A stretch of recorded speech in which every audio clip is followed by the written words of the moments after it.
Let's talk Leapmotor, an obscure Chinese car maker with, at best, a vestigial commercial footprint here in Australia. Despite these impediments, Leapmotor has just managed to fire the most monumental warning shot, like fair across the bows of the car-making establishment here in Australia. And the establishment has responded in the textbook traditional way to its poetry in motion. They have failed collectively to find their scrotum despite being handed printed instructions and a mirror.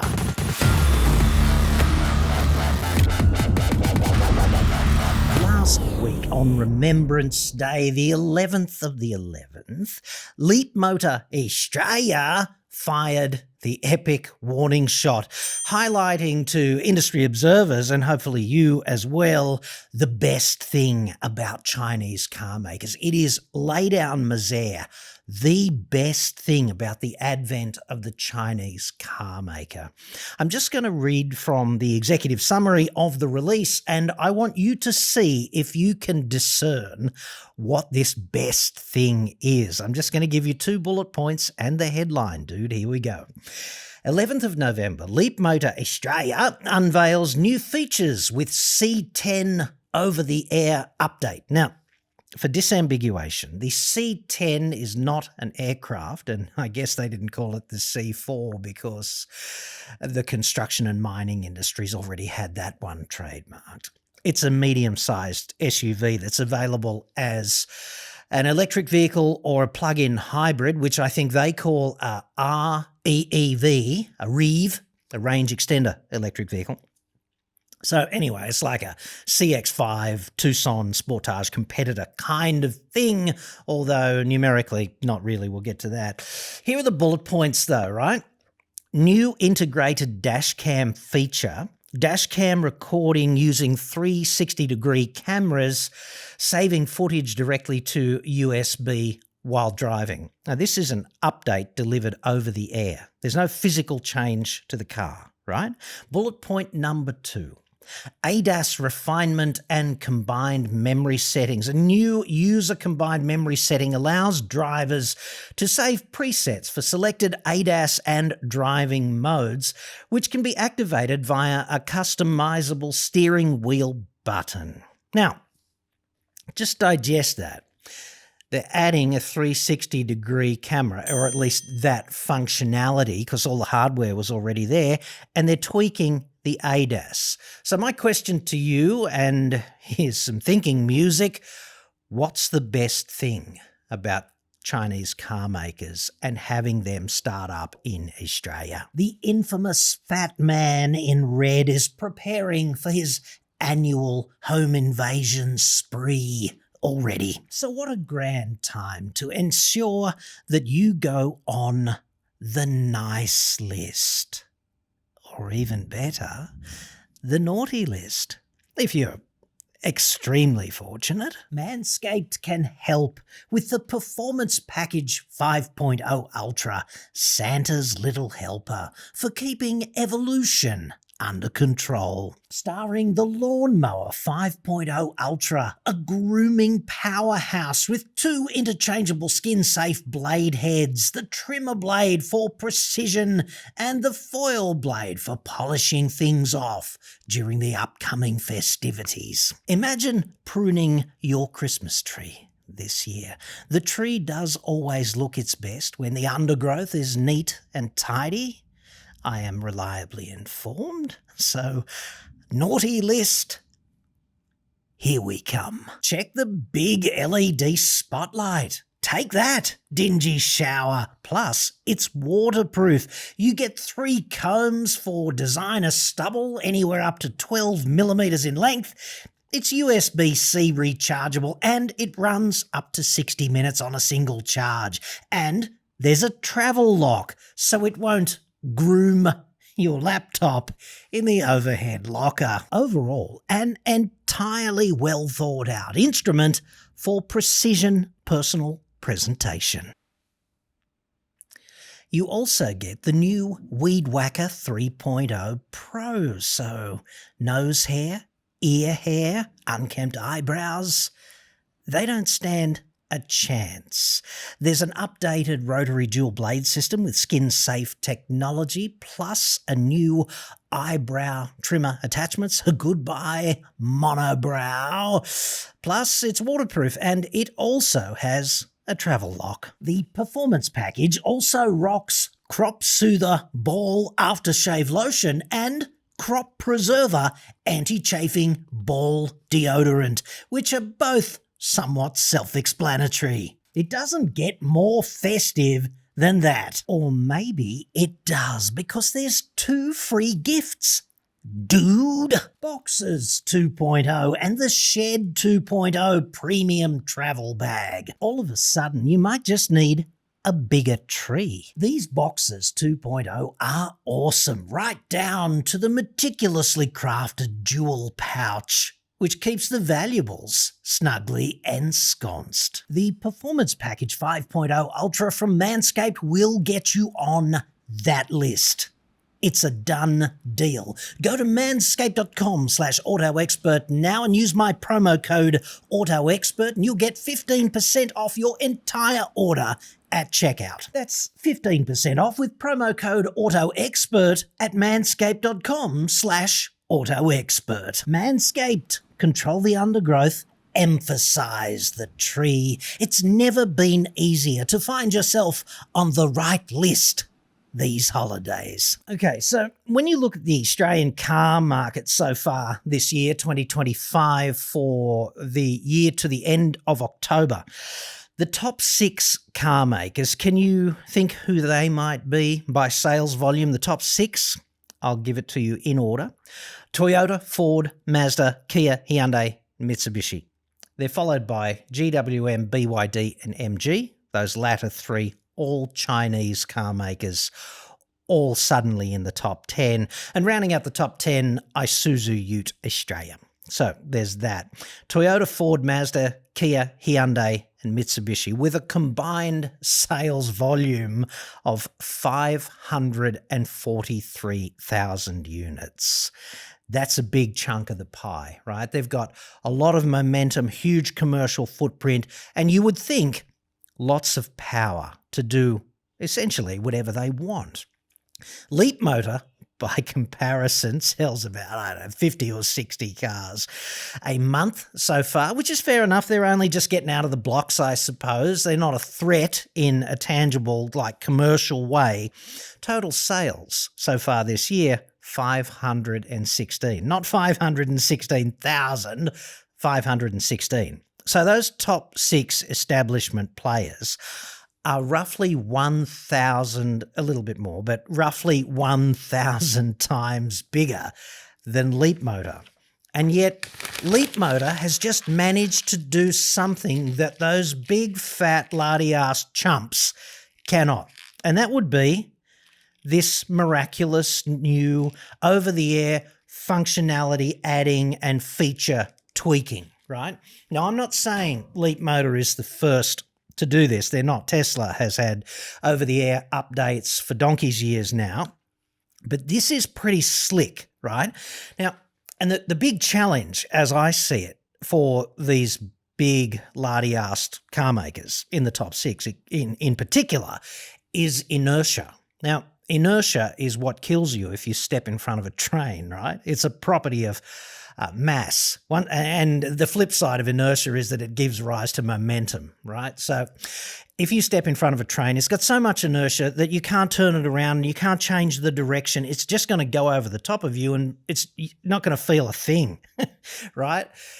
And all the big car makers have got inertia. They can't maneuver quickly on the field. Can you imagine Toyota, the biggest car maker in this country, also the most dishonest car maker, and hey, in perspective, they only lied to about whatever it was, 250 or 300,000 customers. So it's really just a minor transgression, isn't it? But can you imagine Toyota deciding to add 360-degree camera functionality to Hilux? They would have to have 10,000 meetings just to have a meeting about the feasibility of doing it, right? That's if the hardware were already in place.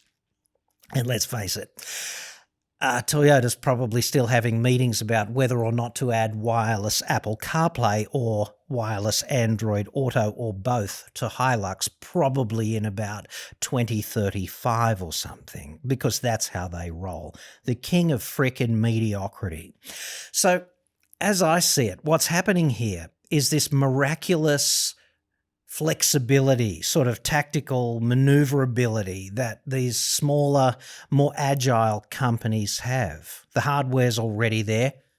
Why don't we turn it into blah? Why don't we turn it into a 360-degree camera, for example? And why don't we record it to a USB in the car? Because all the hardware's there and all we need to do is write a bit of code to do that.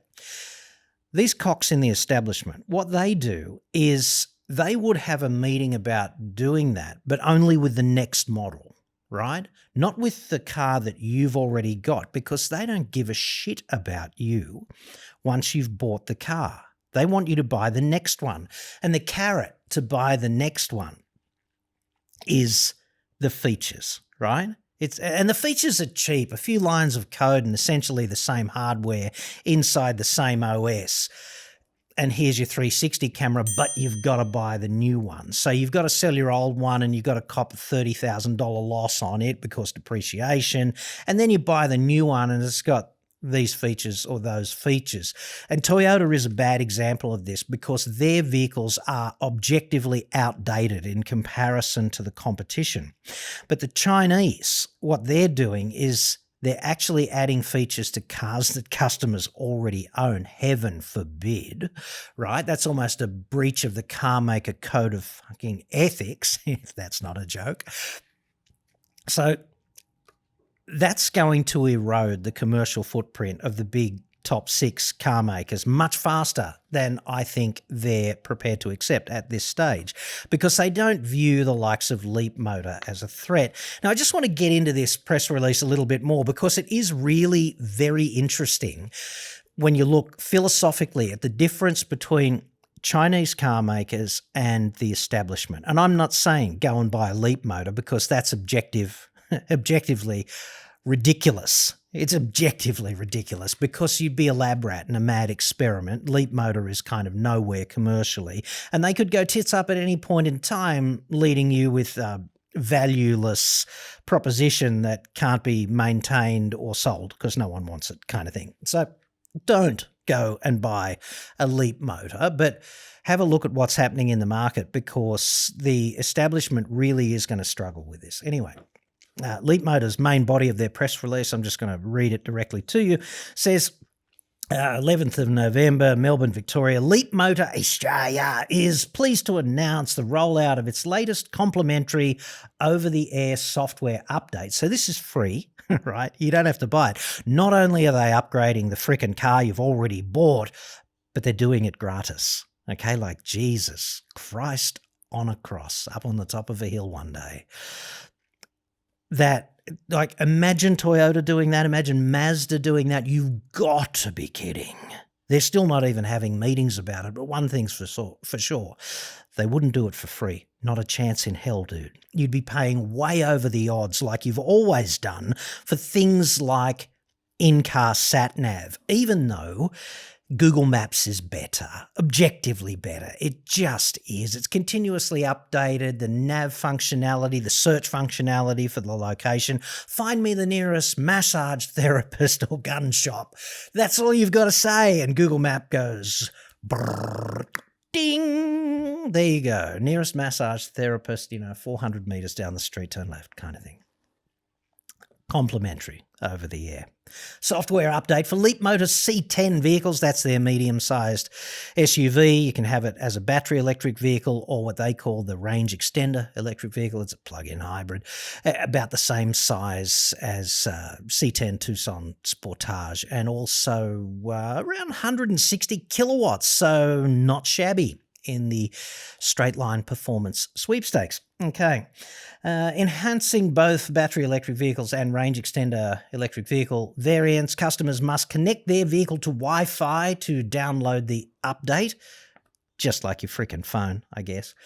Once the download is complete, they'll be prompted to install the update directly from the vehicle's interface, so you don't have to go to the dealer. Dude, it just happens. You press a few buttons on the tablet and bing, there's your update. Among the updates are the integrated 360 dash cam recorder, which operates while the vehicle is running, utilising the vehicle's surround view cameras to record driving footage, saving directly to a USB. So yay. If you're in a crash and the other party alleges that you ran a red light and you allege they ran a red light, at least you'll have the vision, dude, kind of thing. You could also argue the toss in court if the cops allege you did something that you did not do, or if they don't have evidence that you did it and you have evidence not so much that you didn't, right? So there's that. That's a great additional feature, but the one I'm really pumped up about, frankly, is, quote, advanced driver assistance systems. Drivers can now operate most ADAS switches in any gear, while adaptive cruise control and lane centering control sensors have been refined. The translation there, I guess, is they were a bit shit before, and now we've improved the feedback kind of response, because most Chinese ADAS is among the shittest. And that's saying something, because most Japanese and South Korean ADAS is really up there in the it's pretty shit sweepstakes, I'd suggest. Lane keep assist has been enhanced for better sensitivity, meaning it was also a bit shit, and performance, and fault icons for driver drowsiness alert and attention detection warning have been relocated to the clustered display. Audio alerts have been softened and duration shortened, contributing to a more seamless driving experience, which frankly must have been pretty not that seamless to start with, but good on them for doing that. The driver stalking camera in particular is a feature that nobody in their right mind ever asked for, which false alarms continuously and annoyingly. And if you are that mad lab rat in the driver attention stalking kind of system experiment, you are being trained to ignore the warnings because they just go off so often when they're not needed. So there's that. And they're mandated by ANCAP, which is an organisation that's been infiltrated by all of the state government roads management bureaucracies like Roads and Maritime New South Wales kind of thing. I think they call them Service New South Wales now. But, you know, the government bureaucracies that have turned driving in Australia in my lifetime into a nightmare hellscape of Orwellian surveillance. So fuck you, I would say to the management of ANCAP. Fuck you very much for doing that. You've ruined driving and you haven't made it any safer because, not for 15 or 20 years or something, because the road toll goes up despite tightening up this and that, speeding and zero tolerance and having these intrusive cameras that peer into the car to see what you're doing, when pretty clearly the problem out there on the road is not somebody making some minor technical transgression of the rules. The problem is fuckwit, right? Clearly the problem is fuckwit. The only problem with that is it's very hard to catch fuckwit on a camera and you can't make any money out of it. You have to actually have good policing to do that. And you have to have a decent court system that just doesn't let fuckwits back out on the road over and over again. Ask me what I really think about this stuff. Anyway, Leapmotor has softened up and refined/improved ADAS, which is great. Well done, Leapmotor. Yay. Yay for you. Approved. Times 10. On the other hand, let's talk Mitsubishi, okay? Mitsubishi releases the new Triton. Its ADAS is shit, and they get mired in this stalled on the grid. We've got so much inertia. We have to have 100 meetings. Australia's talking to Japan and Japan saying, we don't need to do that. Our system is already fully compliant with ANCAP's requirements. What more needs to be done? Or what more needs to be done is you need to defuck it for human use, right? Because although it meets the ANCAP standards, it's shit to use. And at the end of the day, I'm not going to buy a phone that's shit to use. And I was going to buy a new Triton. I was going to replace my Triton with a new one, but it's so shit to use that I'm not going to buy it. Call me old-fashioned, you know? Now, this is even better. This is the best bit ever, right?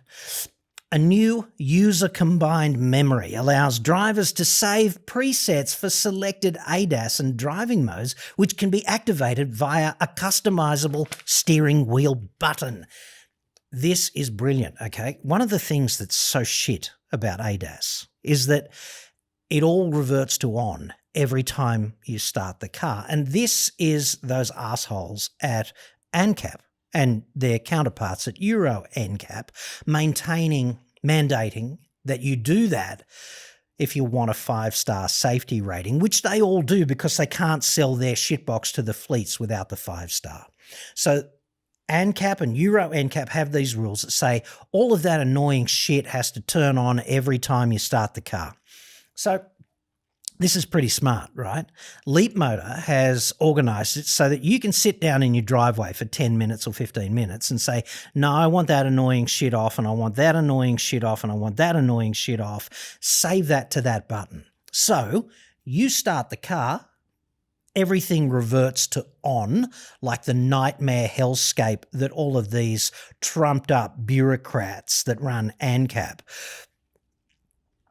want, the way they want the system to work. But then there's a button and you just press it and all of the stuff you don't want on goes off. And that's fully compliant with the rules because the systems are all active on startup. You've just got a collective menu-driven option, like a little piece of software code that says, no, invoke my profile, and my profile says, turn that shit off. So thank God Leapmotor has done that. Thank God. Thank the non-existent fairy in the fucking sky that they've taken this brave step to do this. And in fairness, Kia has also done a similar thing with the new Tasman. They've got a button on the steering wheel that you press and hold, and it disables a small number of ADAS features, like the super annoying speed limit alert, which is just a recipe for distraction in its own right, and also a recipe for annoyance, the icing of annoyance on top of the cake of distraction, you know? So they've done a good job with that, but Leapmotor has taken this one step further by allowing you to tell your car what you would like to have off, almost like your phone, right? And every other software-driven device in your life, your TV, whatever, your sound system. Like, you're allowed to invoke your own menu, profile, settings, whatever, on top of all of these other devices, except for the ones that are effectively controlled by bureaucratic assholes who would otherwise have no authority in this domain. They've just engineered this bullshit raft of regulations. They're quasi-regulations on top of the actual regulations for vehicle design, because they're not mandatory, they're not regulatory. They just leverage car makers. If you want 5-star, you have to fuck your car up for the customer, kind of thing, right? And Leapmotor has figured out a workaround, and not only that, they've implemented it and they've done it quickly, which is something the establishment can't do because they're still too busy looking for their nuts, despite the printed instructions and the mirror. So if you're wondering what Leapmotor is, according to them, Leapmotor is a pioneering Chinese new energy vehicle startup dedicated to delivering intelligent, high-performance electric vehicles with a focus on innovation, quality, and user-centric design. That's literally true in this case. Jesus Christ, that's a breach of the Corporate Communications Code of Ethics. Leapmotor is redefining the future of mobility. That's a bit rich. They're building cars and accelerating the transition to sustainable transportation. They're not. I mean, electric cars aren't that. That's just a piece of convenient horse shit rhetoric. We should just be driving smaller combustion cars if we want that. What is Leapmotor really, though, and how would you know if you even stepped on one, kind of thing? I'll just answer that for you, because I'd like to see more Chinese car makers get out of the blocks and use their agility to upend the top-level car makers in this country, because it will force them to act with the customer in mind as opposed to the way they are acting now. And it'll force them to make their product better quickly. Like, wouldn't it be nice if the new Hilux had contemporary features and not features that were already 5 years out of date, which is exactly how Toyota rolls. And they've got this beard-stroking, blue singlet wearing bloody stupid crocodile tooth hat market share, where it's the best damn car ever, despite being more mediocre than just about any other vehicle on Earth. What do I really think? Anyway, globally, Leapmotor made 150,000 deliveries in 2023. They roughly doubled that to 300,000 in 2024, and they're targeting 1 million vehicles by 2026. So they're in that rapid hockey stick sort of uptick of growth curve that could end really well or really, really badly, just depending. And if you're wondering how they get here and who sells them in Australia, the answer is, unfortunately, Stellantis. And Stellantis is a global superpower of shitbox aggregation. They've got all the shitbox brands under, well, not all, but most shitbox brands under the one umbrella. So we're talking Alfa Romeo and Fiat, Dodge, Chrysler, Jeep, Peugeot, brands like that. All those brands that you really should steer away from. So they've got that impeccable track record of shitboxery. And now we're adding this layer of Chinese unpredictability to that. So in China, Leapmotor is a standalone thing there. They don't do too bad, I guess, for a small car company, although they make a loss, and they're leveraging the future on the big win. So they're making a loss now, hoping it all works out okay. But around the world, Stellantis is in a JV with Leapmotor, where the shitbox aggregator owns 51% of the rights to distribute Leapmotor products outside China. That's how this works. So you will find Leapmotor at what would formerly be a Chrysler, Dodge, Jeep, Alfa Romeo kind of dealership operation, because they're all in bed with the one umbrella organisation. They created this Leapmotor International joint venture, and it's 51% Stellantis owned. In Australia, they're imported by Stellantis Australia, and they already do better than Alfa Romeo and Fiat, for example. They're almost 1/3 of the sales of Jeep. No, they're more than 1/3 of the sales of Jeep. Last time I looked, Jeep so far this year was about 1,400 sales, and Leapmotor was 500. So rapidly closing on Jeep, although that's setting a pretty low bar still, I'd suggest. They've got two cars, the C10, which we discussed here, and also a B10, which I think has just come out of the blocks, and I know nothing about it, so I won't rave on about that. The joy, if you want to buy one, I'm not sure I'd recommend that. It's the joy of owning something totally unknown. Be that lab rat, dude. Who doesn't want that? Anyone sane, I would argue, particularly if you combine it with the pedigree, I guess is the best word, for customer support. Bottom barrel scraping customer support renown from Stellantis. So the framework there, not so good, but generally the philosophy here, the way the Chinese can just move and add features and upend the establishment by not only upgrading the car, but doing it for free. I think there is going to be a bloodbath. Some car makers and some established car makers will not survive. Honda's looking pretty shaky. Nissan's looking pretty shaky. Mitsubishi's not looking that flash either at the moment, I'd have to say. So Subaru and Volkswagen are out of the top 10 suddenly.